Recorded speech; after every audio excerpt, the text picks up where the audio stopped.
नमस्कार दोस्तों। हमारी आज की कहानी है विक्रम बेताल कहानी, सबसे बढ़कर कौन।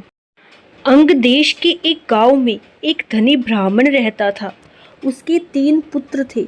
एक बार ब्राह्मण ने एक यज्ञ करना चाहा। उसके लिए एक कछुए की जरूरत हुई। उसने 3 भाइयों को कछुआ लाने को कहा। वे तीनों समुंदर पर पहुंचे। वहां उन्हें एक कछुआ मिल गया।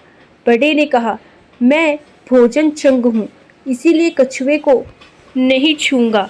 मंझला बोला, मैं नारी चंग हूँ, मैं नहीं ले जाऊंगा। सबसे छोटा बोला, मैं सोया चंग हूँ, सो मैं नहीं ले जाऊंगा।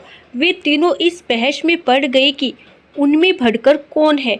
जब वे आपस में इसका फैसला न कर सके तो राजा के पास पहुंचे। राजा ने कहा, आप लोग रुके, मैं तीनों की अलग अलग जांच करूंगा। इसके बाद राजा ने बढ़िया भोजन तैयार कराया और तीनों खाने बैठे। सबसे बड़े ने कहा, मैं खाना नहीं खाऊंगा, इसमें मुर्दे की गंध आती है। वह उठकर चला। राजा ने पता लगाया तो मालूम हुआ कि वह भोजन शमशान के पास के खेत का बना था।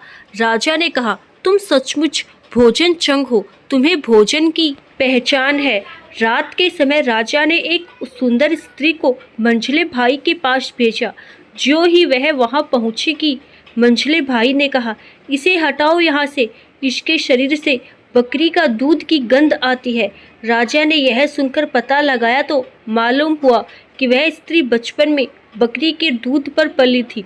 राजा बड़ा खुश हुआ और बोला, तुम सचमुच नारी चंग हो। इसके बाद उसने तीसरे भाई को सोने के लिए 7 गद्दों का पलंग दिया। जैसे ही वह उस पर लेटा कि एकदम चीख कर उठ बैठा। लोगों ने देखा, उसकी पीठ पर एक लाल रेखा खींची थी।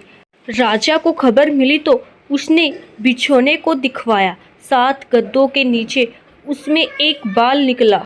उसी से उसकी पीठ पर लाल लकीर हो गई थी। राजा को बड़ा अचरज हुआ। उसने तीनों को 1-1 लाख अशर्फियाँ दी। अब वे तीनों कछुए को ले जाना भूल गए, वही आनंद से रहने लगे। इतना कहकर बेताल बोला, हे राजा, तुम बताओ, उन तीनों में से बढ़कर कौन था।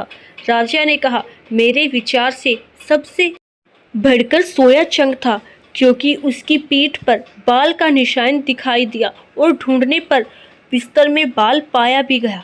बाकी 2 के बारे में तो यह कहा जा सकता है कि उन्होंने किसी से पूछकर जान लिया होगा। इतना सुनते ही बेताल फिर पेड़ पर जा लटका। राजा लौटकर वहां गया और उसे लेकर लौटा तो उसने अगली कहानी कही। धन्यवाद।